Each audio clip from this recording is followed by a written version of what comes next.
How to remove Meta AI from WhatsApp. This tutorial shows you how to submit a request to WhatsApp support to get it removed on Android.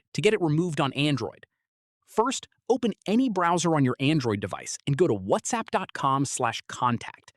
From there, scroll down and tap the blue Contact Us button under the WhatsApp support section. After that, you'll be taken to a form page where you can fill out your details to reach the support team. At this point, enter your WhatsApp phone number, including your country code, in the field provided. From there, enter your email address so WhatsApp knows where to send their response. Following this, confirm your email address in the field below to make sure it's correct. After that, select your device type from the available options. From here, tap on the message field and clearly explain that you want Meta AI removed from your WhatsApp account.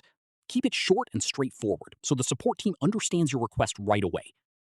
Finally, submit the form and keep an eye on your email for a response from the WhatsApp support team. Keep in mind that Meta AI is a built-in feature, and WhatsApp may not be able to fully remove it, but submitting a request is currently the only available option to express your preference. That's how you request Meta AI removal from WhatsApp.